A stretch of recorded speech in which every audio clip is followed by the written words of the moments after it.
What happened to Marie Antoinette's children? Marie Antoinette, despite all the cruel and malicious scandals and rumors against her, was a loving and caring mother to her children. For her children provided her emotional peace and happiness to her troubled heart. It took long 8 years for Marie Antoinette and her husband, King Louis XVI, to consummate their marriage. It all happened after the intervention made by Marie Antoinette's brother, the Holy Emperor Joseph II. The firstborn was a daughter, Marie Therese, whom, although not the hoped-for son, provided Marie Antoinette happiness, whose seemingly careless appearance hides deep loneliness. The next child of the royal couple was a son. He was given the role of a dauphin and was named Louis Joseph, the heir of the throne. Although restricted with a strict royal protocol, it did not stop Marie Antoinette from spending time with her children, and they often retreat to a small chateau at Versailles, which Louis had gifted her. In the chateau, her children and Marie Antoinette dressed in a more simple clothing and were able to stay away from the public prying eyes.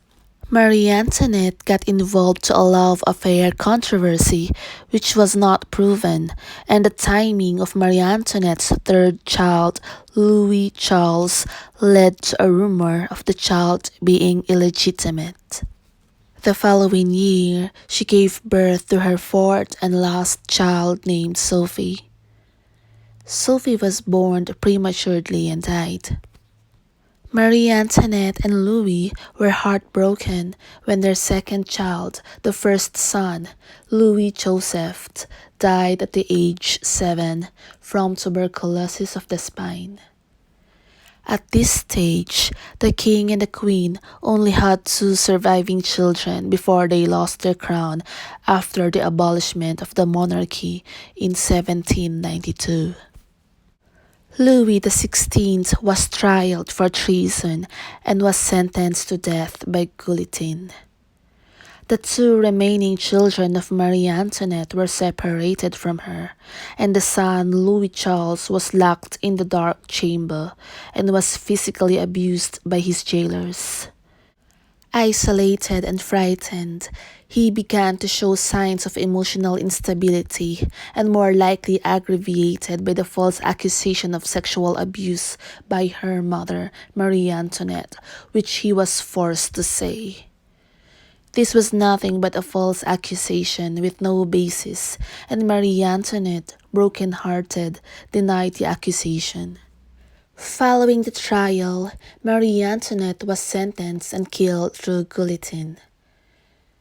Less than 2 years later, 10-year-old Louis Charles died from tuberculosis, worsened by his mistreatment.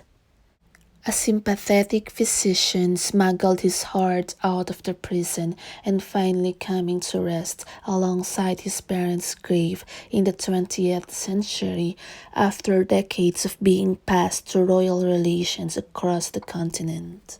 There were hundreds of impostors who came out claiming to be Louis Charles. There was even a hearsay saying that Louis Charles had become the king following his father's execution, and that the boy miraculously escaped his captors, and that another body of a different child was used in his place. Till Louis XVII's escape theory became popular with more than 100 books written about the lost prince.